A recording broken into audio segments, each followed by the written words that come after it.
Salve pessoal, tudo bem? Aqui quem fala é Murilo Camano e quero te dar as boas-vindas para mais um episódio do podcast Nutritivamente. O tema de hoje é um tema muito importante, é um tema bastante polêmico, tem muita discussão e debate no meio. A gente vai falar sobre nutrição materno-infantil, nutrição para as crianças, e para adolescentes. Então, para participar do nosso episódio de hoje, eu trago uma convidada muito especial. Ela é referência no estado de São Paulo, ela é referência no Brasil sobre o tema.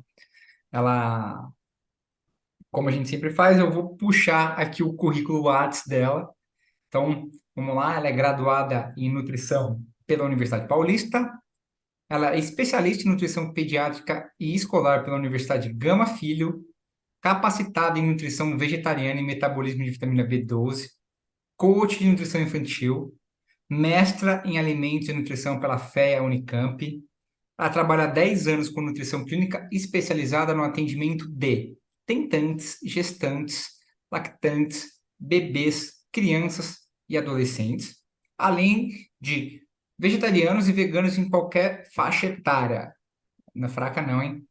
Ela já atua há 10 anos com docência de nível superior em cursos de graduação de nutrição e pós-graduação em nutrição focada no público materno-infantil e juvenil. Além de todo esse currículo, ela também foi minha professora. Então, Isabela Tessuto Boscalzo, a nossa nutricionista pediátrica, bem-vinda e obrigado por participar aí no Nutritivamente. Obrigada, Murilo. É um prazer aí ver os alunos voando, fazendo seus próprios projetos. Sempre acreditei em você.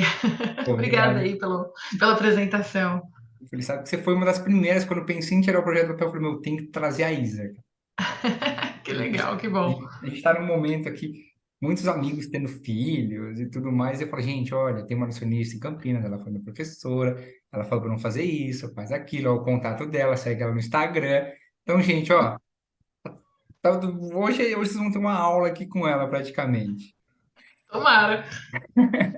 Isa, eu começo perguntando para todo mundo, estou tentando trazer principalmente nutris, estou tentando fazer uma panela aí nutricional. Lógico que em algum momento eu vou acabar trazendo profissionais da saúde de outra área, mas por enquanto a gente está nos nutris. Então, eu sempre Tá, pergunto para todo mundo como é que você chegou à nutrição, e principalmente à nutrição materno-infantil e juvenil. tá. É uma história longa, na verdade. Eu não escolhi a nutrição. Na verdade, quem escolheu a nutrição para mim foi a minha mãe.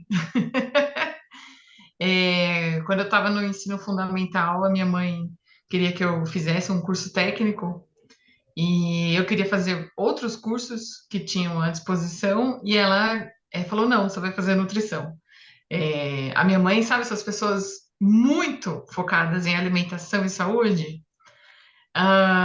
até hoje ela ainda segue aqueles médicos viciados em dieta, e aí ela queria que eu entendesse melhor o assunto.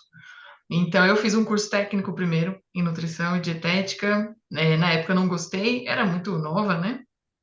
E quando chegou na época de vestibular, eu queria prestar biologia, né? Então, eu não tinha nenhuma intenção em sair de Campinas para estudar, e na Unicamp na época não tinha nada que eu queria de verdade, né? Então, minha mãe queria que eu fizesse Unicamp, né? Então, você vê que minha mãe que vai guiando.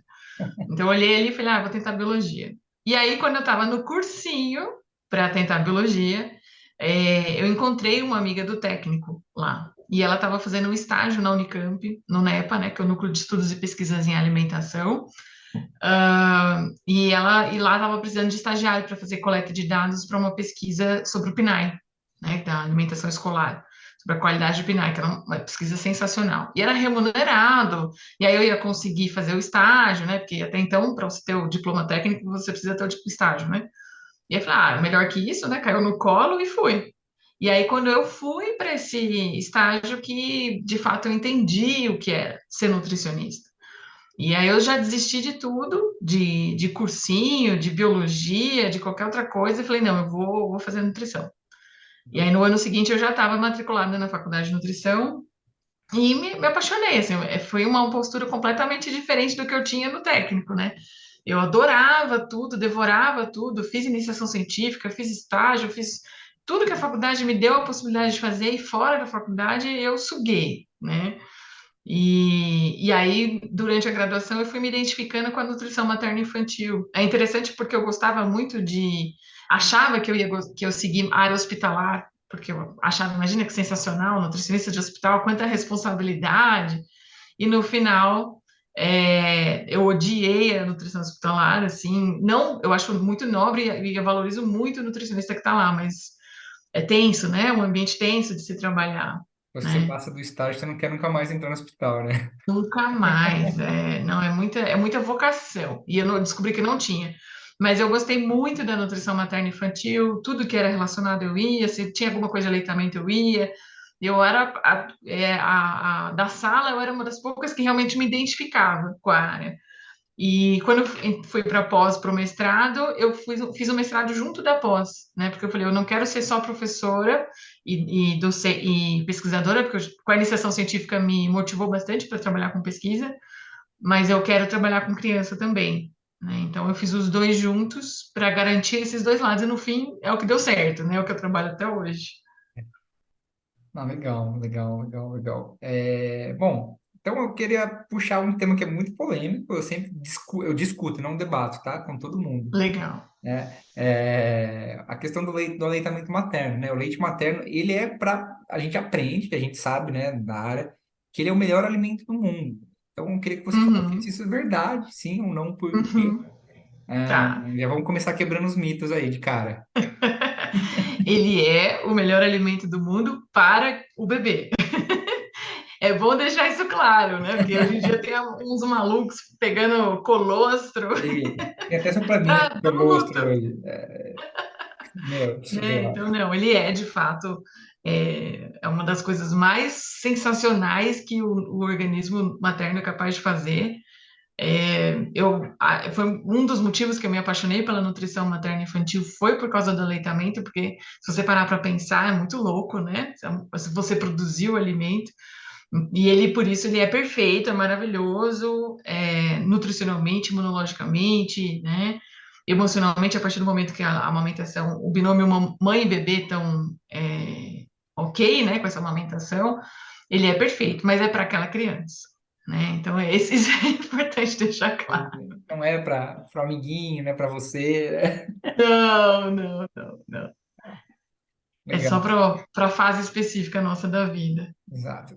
Aí, eu já puxando o gancho, né, o aleitamento materno, a gente fala de amamentação exclusiva até os 6 meses de idade e complementar até os 2 anos. Sim. Isso é possível, Isa? Porque eu vejo muitas mães, eu estou falando agora do meu ambiente aqui, e a gente sabe o que é certo. Eu estou vendo alguns amigos que estão tendo filhos, enfim, ai, olha, tá dando fórmula de 6 meses, e deu 6 meses, parou, ai, tá doendo o bico do peito, não consigo se organizar. Uhum. É possível, mas é difícil fazer isso intuitivamente sozinha, né? Então, a gente tem melhorado ao longo do tempo nossos indicadores de aleitamento materno exclusivo e complementado, né, até os 2 anos, mas ainda está muito aquém do que deveria, né? Então, isso independe de escolaridade, depende de nível financeiro. Amamentar, embora seja natural, não é algo instintivo, não é fácil, né? Só pensando puramente na biologia ali, do processo de amamentar, da fisiologia, do manejo, não é algo fácil de surgir. E já tem um monte de coisas que implicam nisso, né? Implicam na piora. Então, a gente tem profissionais mal formados na área, a gente tem muitos mitos, muitos tabus, muita sexualização do corpo da mulher e que isso acaba atrapalhando bastante a amamentação. Então, tem muita coisa que atrapalha isso, né? Acontecer plenamente, exclusivamente até os 6 meses e complementar até os 2 anos. Mas tem melhorado, tá? Então, eu diria que no Brasil é melhor do que em muitos lugares do mundo, tá? Então, o último dado que eu tenho de cabeça é que nosso tempo de amamentação exclusiva médio não chega a 60 dias. Isso pode ter se atualizado mais recente, tá? Mas eu não tenho essa informação formalmente. Mas até ano passado, o que eu tinha de formal era de 60, era 54 ou 57 dias de amamentação exclusiva em média no país. É muito baixo, Pouco, né? né? Nossa, é surreal. É. E aí, a hora que a Quase- gente vai ver as causas do desmame precoce, a gente tem aí as dificuldades que as mulheres enfrentam para conseguir amamentar. Então, as dificuldades de entender o manejo, de não ter a informação adequada. Às vezes a enfermeira ali no hospital, às vezes não dá a informação adequada. A gente ainda tem hospitais que infelizmente desmotivam a amamentação. Então, às vezes a mulher sai dali do hospital com uma lata de fórmula, caso precise. E como não é fácil, até para quem tem informação, o caso precise, se ela está ali, é muito sedutor, né? Aquela É, lata ali do lado. E a hora que a lata entrou, a mamadeira entrou, a chance de desmame vai cada vez mais se concretizando, né? Então é difícil porque pode ser que machuque peito e tudo mais. Então é uma batalha, mas a gente tem melhorado. eu tenho medo, assim, eu falo assim por experiência própria, porque assim, como nutricionista, todo mundo tem que perguntar. Fala, ai, Murilo, ó, tem que fazer assim, assim, assado. Eu falo, nossa, quando for minha vez, meu medo.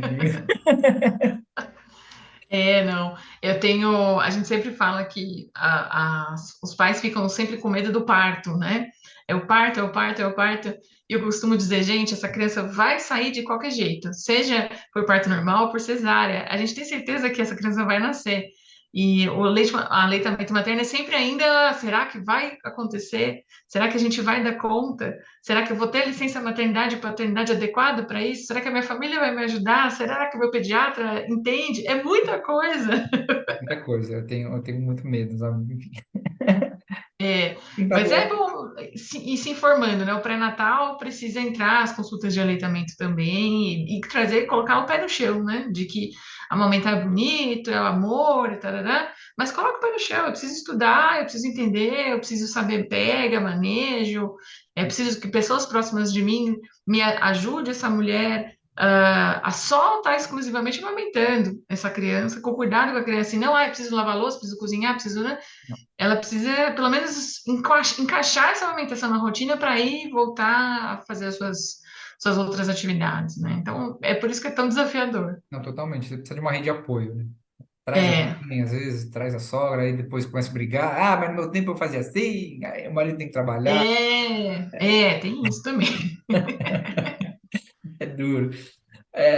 Isso é uma coisa que eu bato também na tecla para todo mundo, e muita gente ainda insiste em não acreditar, a questão do molde do paladar da criança ainda na barriga, e a hora que, digamos, que a mãe conseguiu fazer os 6 meses ali de amamentação exclusiva. Aí o pessoal fala, Uhum. Murilo, como é que molda como é que a mãe molda o paladar da criança? Eu falo, gente, é aromático. Então, explica para Sim, o sim. pessoal, por favor.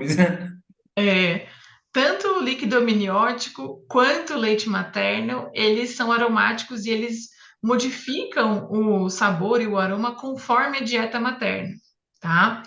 Então, ao longo da gestação, isso é bonito até ver que a própria biologia preparando essa criança para o hábito da família, o hábito alimentar da família. Então, ao longo da gestação, por volta lá da 27ª, 28ª semana gestacional, mais ou menos, a gente tem a finalização da formação das papilas gustativas do feto. E então, a partir daí, isso fica bem afinadinho, né? Tudo que a mãe come modifica o sabor e aroma do líquido amniótico e ele percebe. A gente tem até relatos de ultrassom, né? De o bebê tá muito quietinho, come um chocolatinho que ele dá Olá. uma animadinha ali, né? Isso realmente acontece, né? Que ele já vai entendendo as delícias que tem no mundo externo, né? E aí, isso já começa as responsabilidades, né? A primeira consulta com gestante, normalmente, é uma das primeiras coisas que eu faço. Porque a primeira consulta normalmente está comendo antes do finalizar o primeiro trimestre, né? Então, não existe tanta coisa para ser falada do ponto de vista nutricional, além das suplementações. E aí eu falo, ó, a gente já começa a ter essa responsabilidade de formar esse paladar, né? É uma parte muito importante esses 1.000 dias, né, da gestação até os 2 dias, a formação do paladar é um dos pontos mais importantes nesse processo. Então, na gestação, é uma etapa em que o ideal é que a mãe consuma uma boa variedade de alimentos, não precisa fazer dietas rigorosas, nem nada do gênero, mas consumir uma quantidade satisfatória aí de variedade, né, quantidade de alimentos, bons alimentos, e o mesmo perdurar no aleitamento materno, né, porque a criança continua formando aí seu paladar, e ela continua formando o paladar durante toda a introdução alimentar, né, até os 2 anos ela continua. Então, isso realmente acontece, tá? Então, é uma das coisas que a gente vê hábitos culturais bem distintos entre já as crianças, né? Crianças já gostando de sabores muito fortes, e aí vem ali de uma cultura de que a família consome muito alimento apimentado, por exemplo, né? E aqui em São Paulo, por exemplo, a gente não tem esse hábito tão forte de pimenta. Eu Nada. já tenho paciente ou de brasileiros que moram no México, ou que moram no Nordeste, né?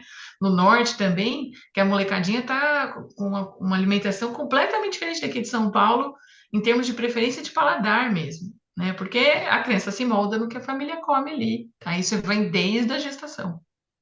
Legal. Na questão de, beleza, saiu, amamentou 6 meses, está no complementar. Uma parte que eu bato muito, aí eu trago um pouco da biomedicina, é a questão Uhum, do fechamento do DNA ali, né? A gente sabe que o DNA ali termina ali de fechar aos 2 anos de idade. Então, uhum. ali a gente pode pensar em, meu, pô, a criança vai comer industrializado, vai comer açúcar, será que não posso ativar algum gene para diabetes no futuro? Enfim, tem essa orientação no consultório, você fala para as mães, elas seguem, não seguem? Conta para mim um pouco dessa É, realidade sua. Eu fico louco da vida. por- Se meu filho não vai comer açúcar antes dos 2 anos, não vai para festa. é, Meu, é nóia, cara. falar a gente fala, né? É, Agora o que cada um faz com essa informação, a mas é gente, real, né? mas é real, é real. É claro que essa questão do açúcar ela é bastante relevante porque a gente tem evidências fortes hoje em dia, né? Não é aquelas estudos pequenos. A gente tem evidências bem fortes de que eu evito o alimento açucarado e os hiperpalatáveis, né? Não é? Quando a gente fala açucarado, a pessoa pensa, mas bolacha maisena não tem tanto. Mas ela tem bastante, mas ela tem um monte de componentes ali que deixa com um sabor diferente, né? Então, nesse sentido, a gente evita nesses 2 anos para que essa criança, quando entrar o açúcar na vida dela, ele entre da maneira que todo nutricionista defende. Nenhum nutricionista alinhado com a ciência fala que você não pode comer açúcar de jeito nenhum. Até um diabético pode comer açúcar, obviamente dentro das possibilidades dele. Mas de ser aquela criança que eu sempre falo, quando ela tiver 4, 5, 6 anos, vai numa festinha e ela vai comer o brigadeiro. Mas ela tem um paladar tão bem formado que aquele brigadeiro é doce demais. Então ela vai comer um. Ela vai comer um brigadeiro, dois, talvez dois tipos de brigadeiro, uma fatiazinha de bolo e vai fazer o que toda criança precisa fazer numa festinha, que é brincar. Cara, A criança que fica focada em comer, ela já corrompeu. Porque normalmente ela vai brincar, né? Ela come ali um pouquinho e vou brincar, né? Então, esse é o objetivo, né? Da gente formar um paladar legal, da gente ter essa questão genética dessa criança com menos riscos para ela desenvolver doenças e do paladar também, e para que ela coma adequadamente o açúcar, colocar ele no lugar que ele merece. De um alimento gostoso em que eu como o suficiente e não que eu tenha exageros ou use ele como algum tipo de reforço aí para um comportamento, um sentimento ruim, algo do gênero, né? Então, é sério, né? A ciência não, isso assim, a nutrição tem muitas coisas com um bom nível de evidência, mas altíssimo nível de evidência a gente tem nem tudo. É uma ciência, área de exato. saúde, né? As É. coisas vão evoluindo com o tempo. Mas esse eu falo, esse é realmente a gente tem um nível de evidência alto. Evita esse açúcar até os 2 anos. Os industrializados até os 2 anos, Estão né? ouvindo, gente? Por favor, evite. E tem a questão também do. Aí depois, um pouquinho mais para frente, né? Dos 2 anos, é, hábitos dos pais, né? É espelho, né? Sim, com É. certeza. A criança come o que a família come. Então, às vezes, no consultório, eu recebo muitos pais que têm uma relação ruim com a comida e não querem que o filho passe pelo que eles passaram. Então, por exemplo, eu vou lembrar de um caso que, na verdade, é um caso, mas tenho vários parecidos com esse. De pai e mãe que fizeram cirurgia bariátrica, que tinham compulsão alimentar, que tinham uma relação bem complicada com a alimentação. E aí falar, não, eu quero que o meu filho ou minha filha coma melhor, que ela não passe pelo que eu passei, que ela não precise fazer uma cirurgia altamente invasiva, né? Para poder lidar com as comorbidades da obesidade, não é só emagrecer, né? Quando a gente pensa na bariátrica, a gente está pensando de fato em reduzir as comorbidades, né? E aí chega na hora que a gente vai conhecer o hábito alimentar familiar, os pais ainda preservam um hábito complicado, uma relação complicada com a comida. Às vezes até come um pouco de legumes, até come um pouco melhor, mas ainda pensando em formar o paladar e formar o hábito e comportamento alimentar dessa criança, ainda muita coisa poderia ser melhor. Então, falar, então ela vai comer um horário separado que a gente, ela vai fazer tudo separado da gente. Não, essa é a pior coisa que você faz. Porque funciona até 1 ano, mais ou menos, de idade, até os 12 meses, mais ou menos, da criança comer num horário separado. Dali para frente, ela tem essa necessidade de comer com os pais, de ver os pais comendo. Ela tem outras questões comportamentais típicas da fase que vão fazer ela evitar um pouco comer menos. O próprio crescimento dela faz ela comer menos, se interessar menos por comida. Então, se ela não teve esse vínculo de sento na mesa com os meus pais, com a minha família, comemos juntos, dividimos a refeição, é um momento interessante para mim, não é um momento só que eu estou recebendo colheradas na minha cara, mas é um momento legal para a gente dividir a refeição juntos. Se isso não é feito, a chance dessa criança ir pelo caminho que os pais tiveram na infância aumenta, né? Então, quando a criança chega, é uma oportunidade da família melhorar a alimentação, quando é caótica. Eu lembro, sabe, né? Eu atendi uma criança só, eu lembro, já estou aí há alguns anos lá com consultório. E eu lembro que eu mandei uma mensagem para você, falei, Isa, eu vou atender uma criança, me ajuda. E aí eu trouxe os pais juntos, né? Você fala, Murilo, pega os pais, traz os pais juntos, analisa. E no final a gente acaba realmente fazendo uma consulta mais para os pais do que para a criança em si, Sim, né? com certeza. Pensa que a criança ela não tem maturação cognitiva, neurológica para entender o que está acontecendo ali. Mesmo as crianças mais velhas. Um dos maiores erros que tem no consultório é os pais quererem terceirizar o problema para a gente resolver. E ter uma conversa direto com a criança, ou só fazer atividade com a criança. Então, a gente vai lá, faz uma atividade educativa, lúdica, tá naquela 1 hora e meia de consulta, e depois a criança vai para casa e a vida segue. Não resolve.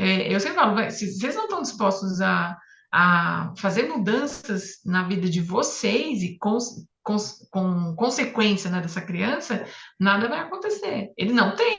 É sacanagem fazer a criança ter responsabilidade por isso, né? A consulta é sempre com os pais, sempre, sempre, É, sempre com os pais. é. Cobrar as evoluções é com os pais, eles não tem como a gente cobrar isso deles. Deve ser bastante terceirizado, né? Eu imagino que para você, nossa, deve ser um trabalho. Super, eu já tive caso de primeira consulta, né? Se ainda é retorno, mas primeira consulta, chegar lá, os responsáveis estarem sentados junto com a criança na recepção, eu chamar para consulta e a criança vir, 4 anos de idade, a criança veio. E aí eu fiquei esperando, né? Quem vem, né? O pai ou a mãe. E aí eu falei, a gente precisa ir? Lógico, quatro Pô, anos. Eu vou claro. perguntar ali uma escala de Bristol para a criança. Não tem como. Então, tem ainda essa impressão de que a gente vai resolver com uma atividade simples, algo simples, e não, imagina, é super complexo, demorado, e tem que ser, né? Tem que ser assim Não, mesmo. não é de uma hora para outra. Com relação à introdução, a gente sempre fala dos 6 meses, né, para as crianças. Ah, olha, vamos lá começar um BLW, tal, enfim. Mas tem, assim, a gente aprende que é 6 meses, né? Eu aprendi, você me ensinou 6 meses, mas tem que levar em consideração alguns sinais também, né, Isa? Sim, Você pode sim. falar para o pessoal que está ouvindo aí, ó, tá no Tá. aleitamento exclusivo, vamos começar a introduzir, como vou introduzir, tem que ter paciência. Uhum, tá. E hoje em dia a gente não considera só a idade como um ponto importante. Eu já vi um pediatra que eu admiro muito falar, falei, gente, o bebê lá com 5 meses e 28 dias não pode comer, proibido, mas quando ele faz completa os 6 meses, né? Então virou o segundo ali que ele completa 6 meses. Nossa, agora ele pode. Não basta só ter 6 meses. Ter 6 meses é importante. A criança tem que ter os 6 meses, né? Essa é uma informação atual de 2023. A gente tem que deixar a data porque essas coisas às vezes vão mudando. Mas o atual precisa a criança ter 6 meses. Mas não basta ela só ter 6 meses. A criança ela precisa ter os sinais que a gente chama de sinais de prontidão, que são os sinais que o organismo da criança vai demonstrando ao longo do desenvolvimento dessa criança, desses 6 meses de vida dela, que dão para a gente a segurança de que ela está pronta para comer. Então, por exemplo, um bebê que ainda cospe, que tem o reflexo da protrusão de língua muito forte, né, que é aquele o cuspir, é um bebê que ainda não está preparado para comer, né? Então, esse reflexo de protrusão da língua, que é jogar o alimento para fora, ele vai sendo perdido, a partir de uns 4 meses, ele começa a reduzir aos poucos, e por 6, 7 meses ele vai indo embora. Então, ter essa redução significativa desse reflexo de protrusão da língua é um ponto importante, tá? Então, um bom sinal é quando a gente coloca alguma coisinha na língua da criança e ela cospe, né? Então, esse é o sinal que ele está ali. E aí isso acontecia muito com os bebês dos anos 80, 90, que os pais falavam, né? Ah, com 3, 4 meses a gente te deu a papinha e você só cuspia, você odiava. E na verdade não, né? Eu não estava pronta, né? O bebê não Pronto, estava pronto. pronto, né? Então esse é um sinal que é um dos primeiros sinais que começa a evoluir por volta dos 4 meses.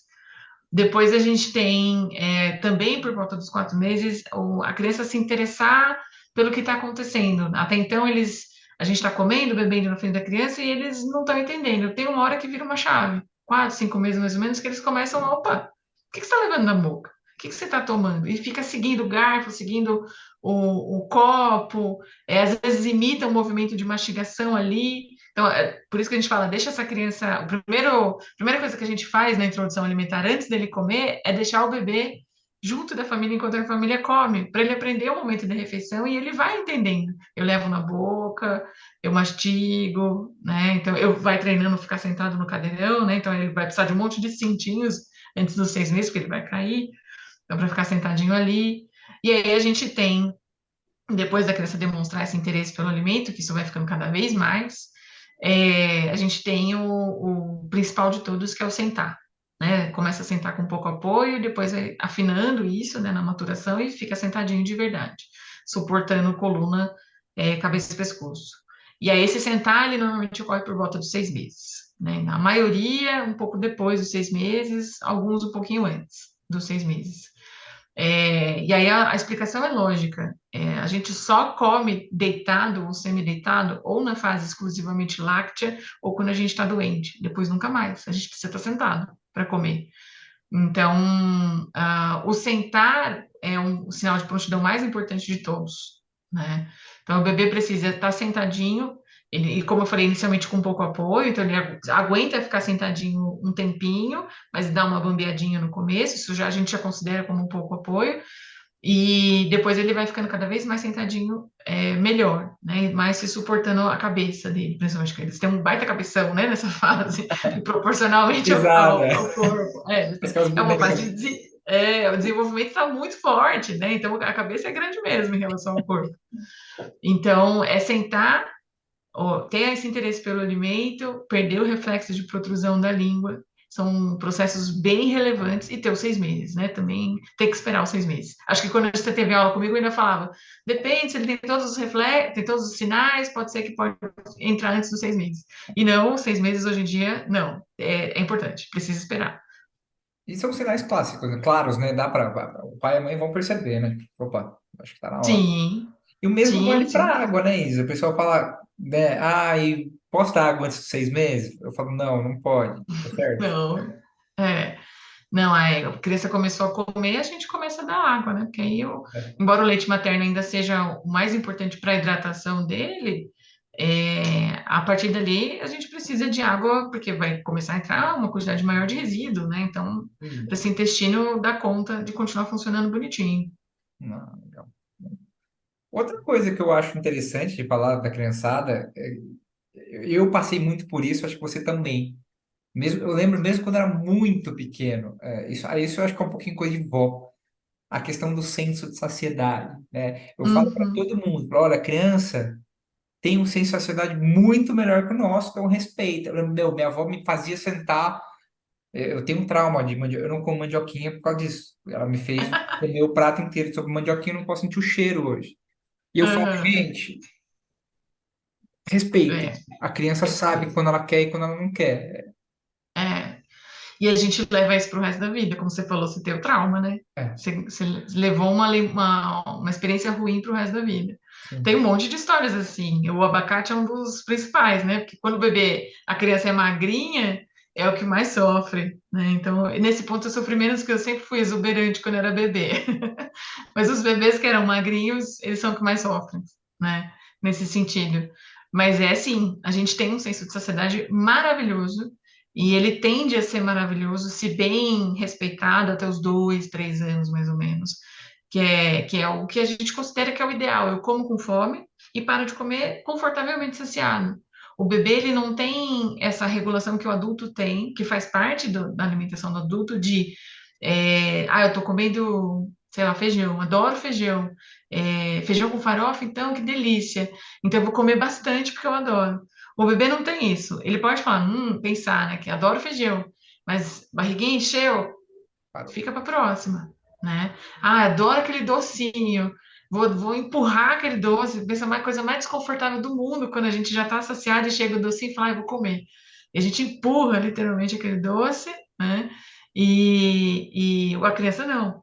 Né? A criança pequena, no caso, né? A criança mais velha, ela vai tendo isso, porque faz parte também, né? Sim. Mas a gente tem essa regulação bem forte. Eu costumo encorajar as pessoas a acreditarem em mim quando a gente pensa no leite materno.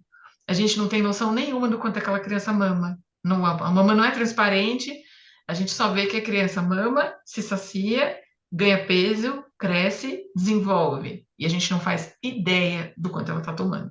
Se é o que a média recomendada de leite, que sempre vai ser uma média, se é mais, se é menos, se é muito mais ou muito menos. Mas a gente vê essa criança crescer e se desenvolver. Então, se ele sabe, é porque ele nasceu com isso. E se ele nasceu com isso, isso é um privilégio nosso que a gente deveria respeitar para levar isso para o resto da vida. Entra naquela história que a gente estava falando. Se eu evito o açúcar até os 2 anos, eu aumento as chances dessa criança ter um paladar legal e comer o suficiente, adequado e colocar o açúcar no pedestal que ele merece ali, de alimento delicioso, porém não é para ser a prioridade da nossa alimentação. Se eu respeito ensino e respeito essa criança a manter esse sinal forte de fome e saciedade, bem afinadinho, essa criança provavelmente nunca mais vai precisar de nutricionista, porque ela aprendeu a respeitar o açúcar e ela come o suficiente. Eu como com fome, paro de comer quando estou confortavelmente saciada e como bem.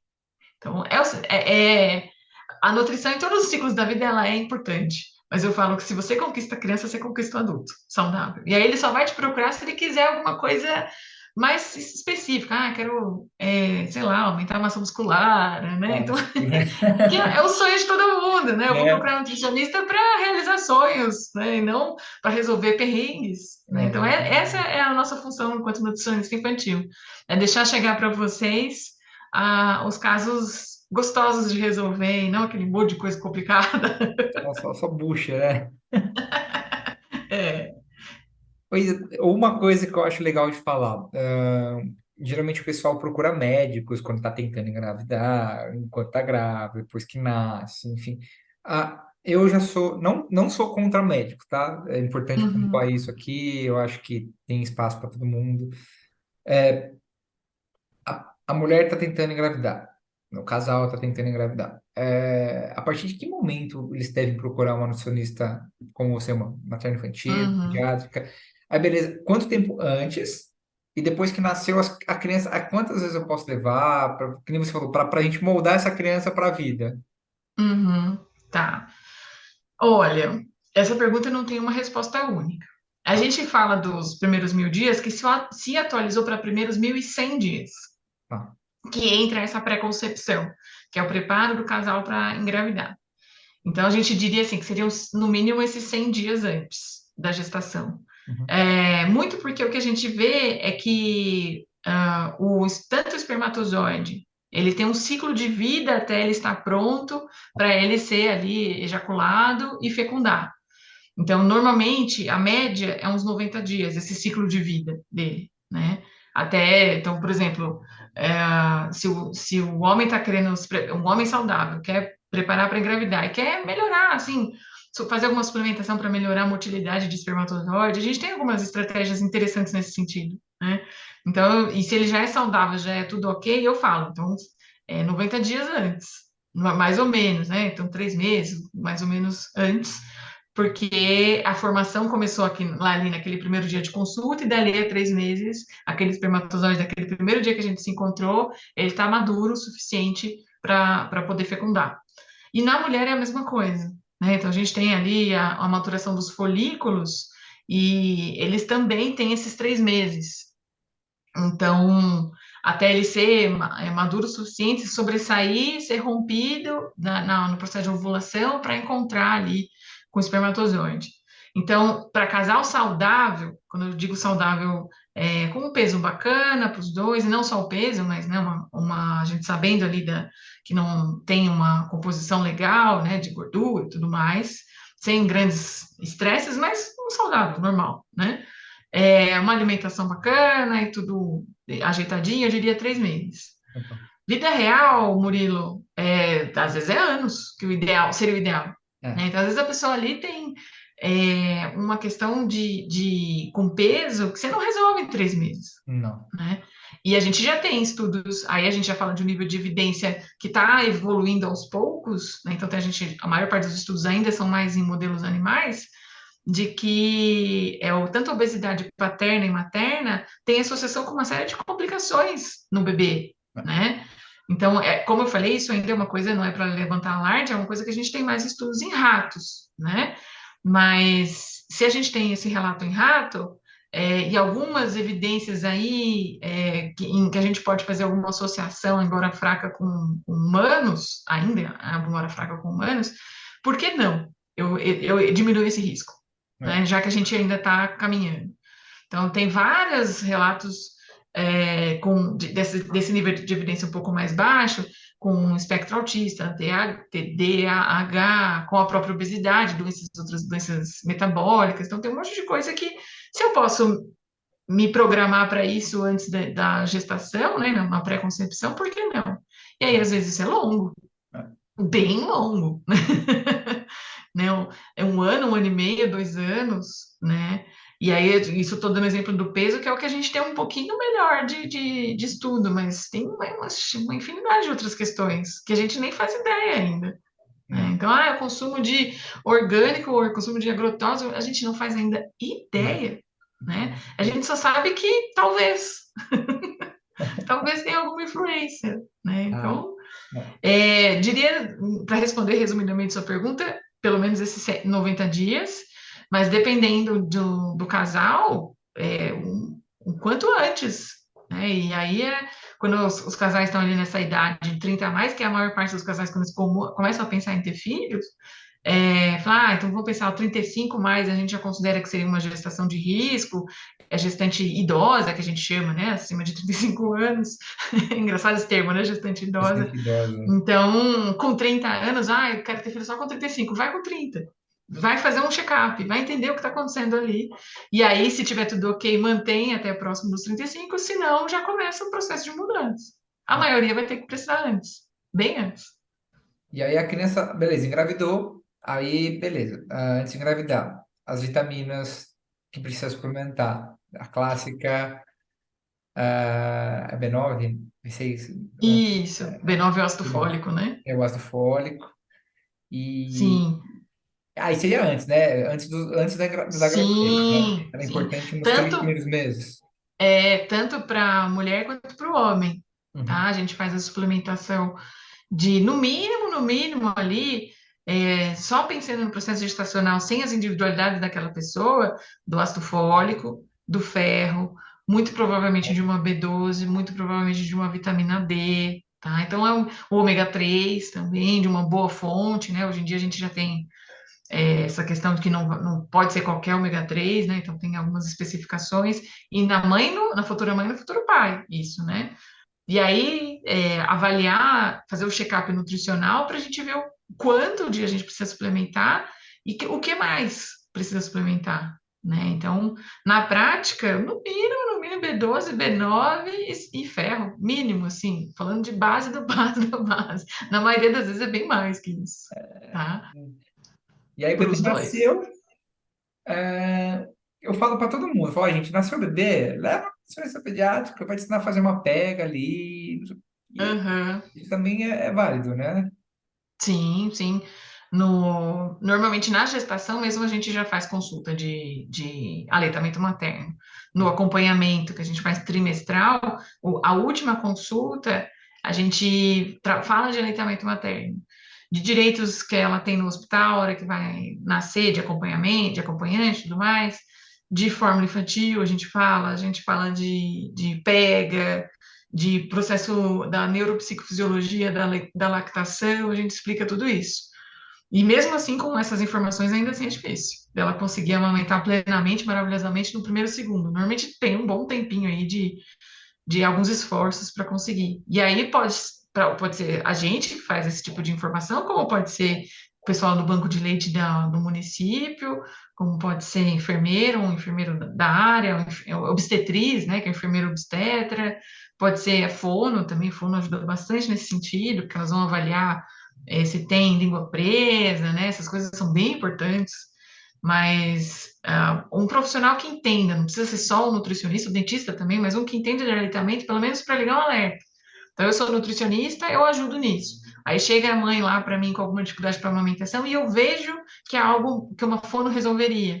Então, como eu entendo, eu olho, olha, você precisa de fono. Eu não fico falar, agora então vamos completar com fórmula para garantir essa questão nutricional. Falando, você precisa de fono, o fono vai avaliar, vai falar com o otorrino se precisa fazer alguma cirurgia ou não. Algumas coisas precisam ser rápidas, porque senão essa mãe vai se machucando e se desmotivando, né? É. Então, qualquer profissional que esteja aleitamento, é importante ela ter esse suporte no pós-parto. E aí você faz o acompanhamento até, a gente falou, aos 2 anos, dificilmente a criança vai ter uma seletividade e vai ser um adulto saudável, né?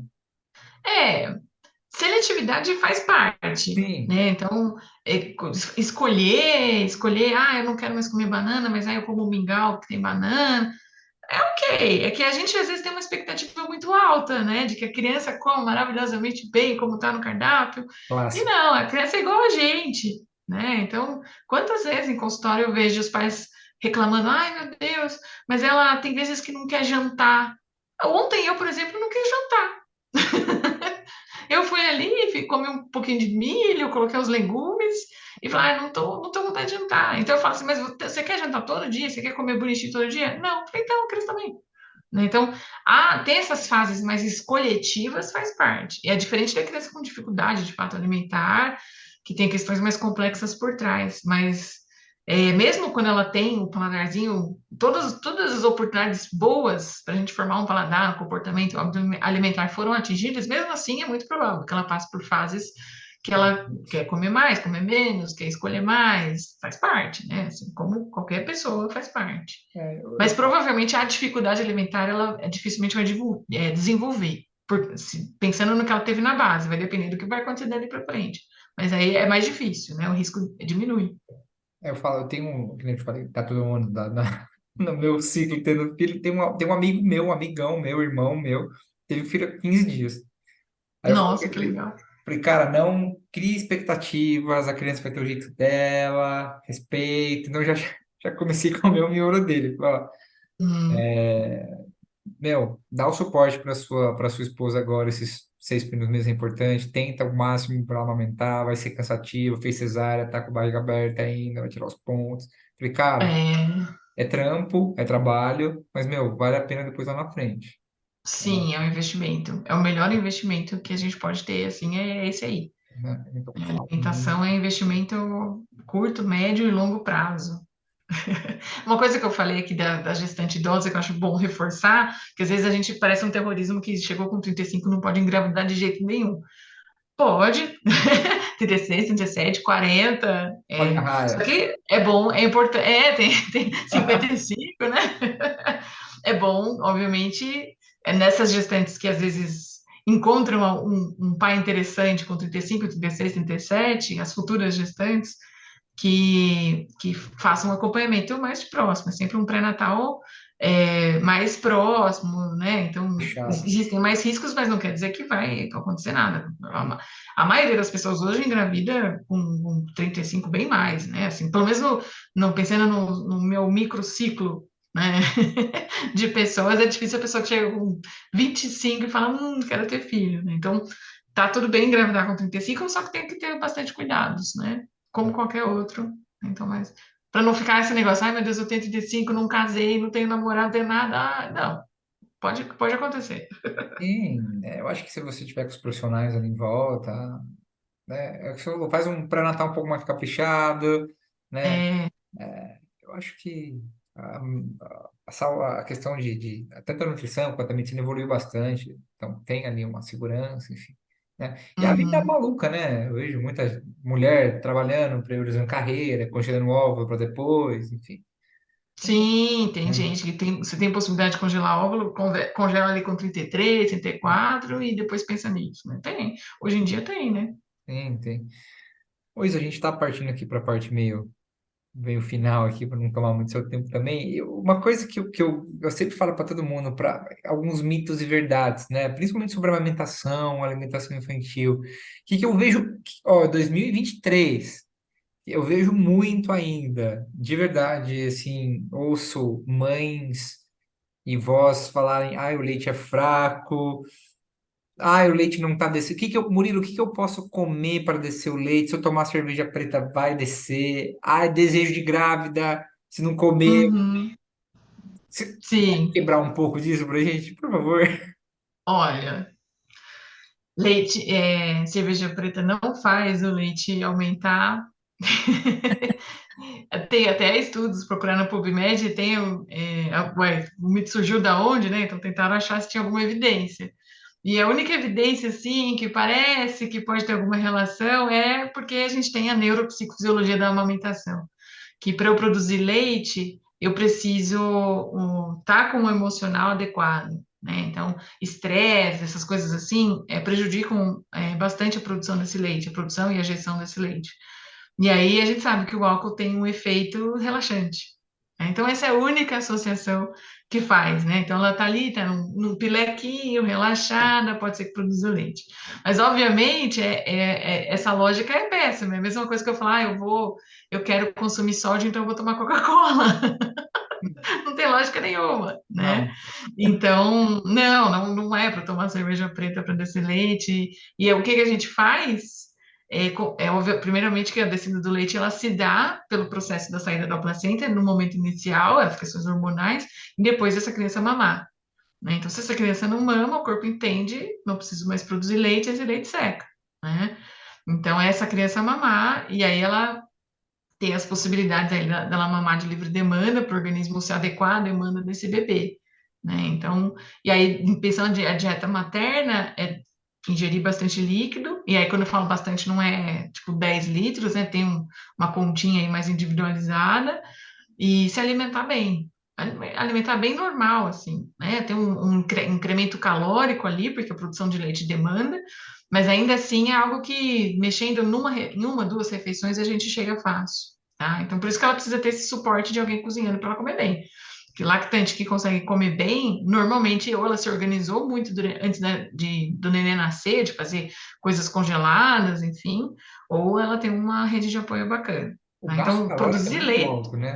Para muito, produção. para produzir leite é bastante alto. Então, ela vai ter bastante fome. E aí a gente tem as questões, as minuciosidades aí de micronutrientes, né, vitaminas, minerais, para cuidar ali dessa questão nutricional dela, que a gente mexe na suplementação para garantir, tá? Então é isso, não tem segredo, tá? Na alimentação. Vai comer canjica para aumentar? Canjica não faz mal, então come. O que não pode é consumir álcool, isso não, né? Não. Nesses primeiros 6 meses, pelo menos. Depois a gente vai organizando conforme essa demanda do bebê, mas nesses primeiros 6 meses é bastante desencorajado. Até para poder cuidar bem, lúcido, né, de um bebê. Então, é, leite fraco, isso é loucura, Não, né? não existe, né? Eu sempre falo que Se o organismo produziu, é porque ele de fato sabe o que está fazendo, né? O que a gente tem, por exemplo, mulheres com uma desnutrição muito extrema, isso pode ter alguma influência na questão da gordura do leite. Uhum. E a gente também tem, a gente não existe mais a questão do leite anterior e posterior, igual na época que eu dei aula para você, isso aí não falava, né? A gente não existe mais. O que a gente sabe é que existe o leite gorduroso e o leite mais hidratante, eles ainda existem, mas eles não têm um tempo de estar, vai ser antes ou durante da mamada ou no final, né? O que a gente sabe é que o estado emocional materno tem uma influência interessante aí na composição de gordura do leite, né? Então, muitas vezes se fala que o leite é fraco, é porque a criança às vezes está mamando no peito e não está ganhando peso conforme o pediatra quer, ou conforme a média do ganho de peso para a idade do bebê, e aí alguém enfia uma fórmula que tem uma quantidade imensa de caloria, gordura, proteína, e aí essa criança ganha peso, né? Então aí tem dois cenários aí. Pode ser que ela é um bebê que ganha peso numa velocidade menor e não necessariamente isso seja um problema, e aí a hora que você dá ali uma feijoada todo dia para essa criança, ela vai ganhar Vai ganhar peso, né? peso, né? É óbvio, né? A conta é clara, né? É. Ou pode ser de fato, né, algumas questões do manejo da amamentação, que esse leite mais gorduroso não está chegando para esse bebê. E aí, sim, a criança vai ganhar menos peso, né? Então, mas aí não é leite fraco, é adequar o manejo da amamentação, empoderar essa família, né, a mãe, as pessoas mais próximas dela, para entender esse processo antes de pensar em fórmula infantil. Tá? Então, a fórmula infantil muitas vezes ela é recomendada. Eu recomendo fórmula infantil toda semana. Mas isso é sempre muito bem pensado, Sempre mais pra né? frente, né? Tentar outras coisas, É, né? exato, e nunca pensando que o leite é fraco. A gente organiza os erros ali que estão acontecendo no manejo da amamentação para esse leite suprir essa criança e também traz para o chão, né? Assim, não existe um peso único para essa criança ter para dizer que, então o leite da mãe é forte ou fraco. Se a gente tem uma curva de crescimento, quer dizer que a gente tem crianças saudáveis em níveis mais baixos e mais altos. A média é só a média. É, Né? Então, comum. não, é muito complicado de leite fraco, porque as pessoas acham que é porque a criança ganha menos peso. É óbvio que ela ganha menos peso em relação à fórmula. A fórmula é Pô, velho. calórica pra caramba, né? Então, Então, não tem, é desleal a concorrência, mas isso não quer dizer que seja bom, né? desleal também, né?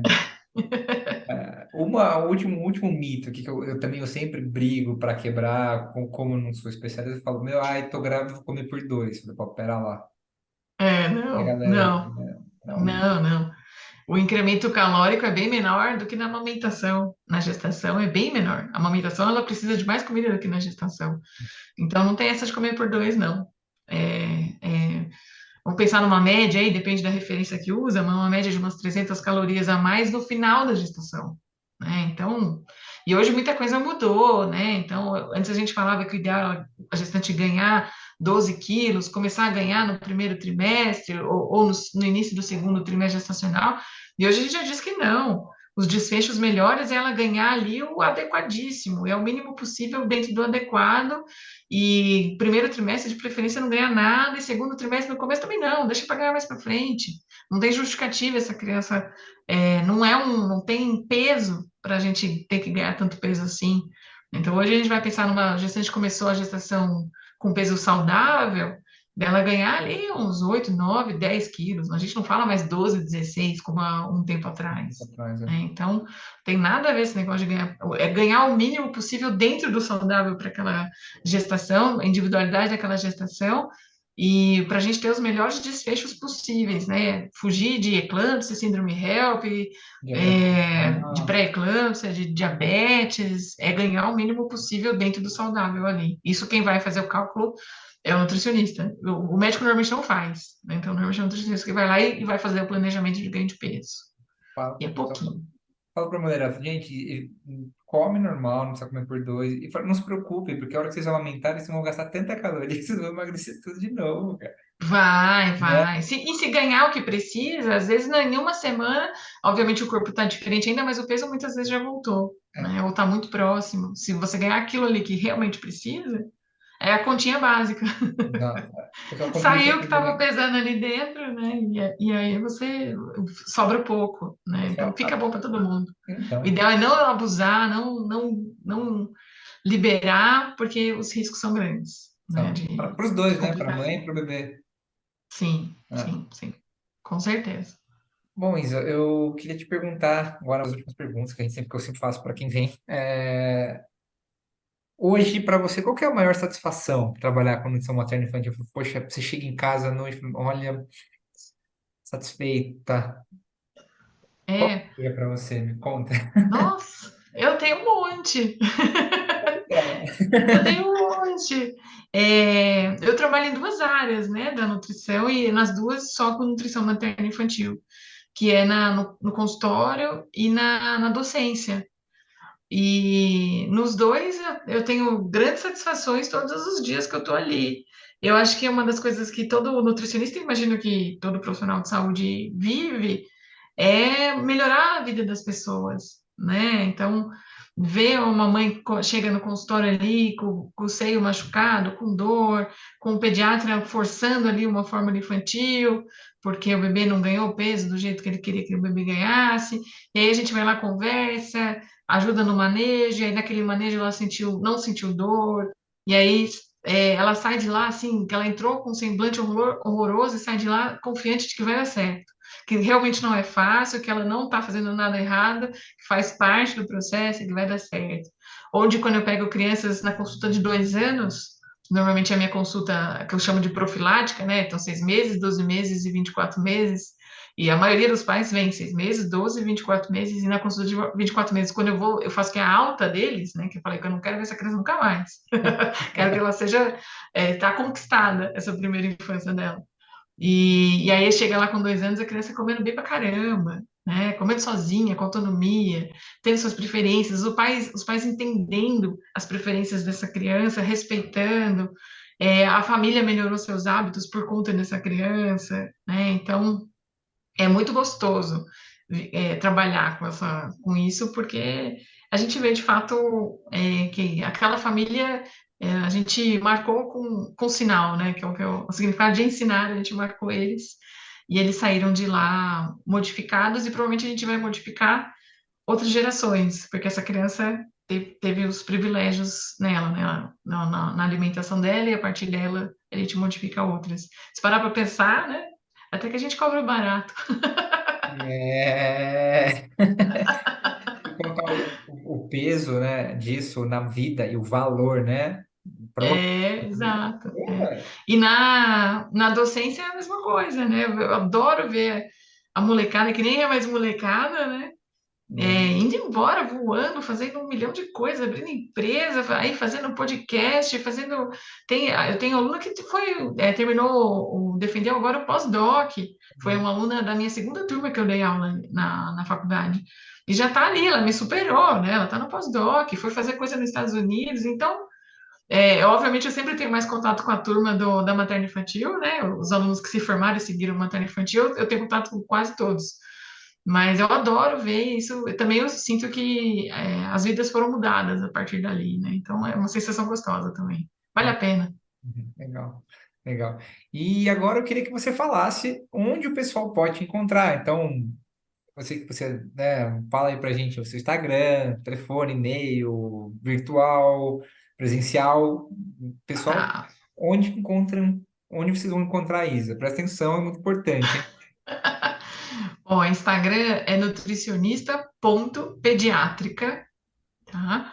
E lá vai ter todas as informações de contato, de WhatsApp, e aí no WhatsApp tem a agenda, né? Então tem tudo lá. Então acho que a principal informação é o nutricionista.pediátrica, ali naquele linkzinho com todas as informações, né? Eu atendo online, atendo presencial, cada vez mais online do que presencial, acho que o pessoal gostou desse online, né?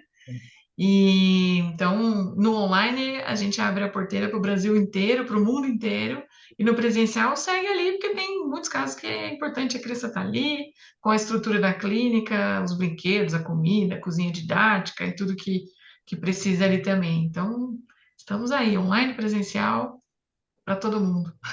Então, nutricionista ponto E o PT. presencial é em Campinas, né? Esqueci de falar. Campinas, interiorzinho de São É. Paulo, perto de São Paulo, perto de tudo, meu, facinho de chegar, Tá né? no meio do caminho, né? Tá bom para todo Exato. mundo. Tranquilão. Isa, então, eu queria te agradecer. Não vou mais tomar seu tempo. Você é professora, você tem consultório, você é ocupada, né? Enfim, queria falar que foi um grande prazer a gente se reencontrar. A gente não se vê, né, presencialmente já tem uns anos aí. Pois é, faz um tempão. Eu estou sempre te acompanhando de longe aí no Instagram. As suas postagens dentro da área são as melhores possíveis. Para mim, você realmente é uma referência. Não falo porque você não é professora, nem puxa saco, é referência a nível nacional. Então, Ah, que bom. Obrigada, Murilo. Fico feliz. obrigado Aí, ó, mesmo. mais um motivo.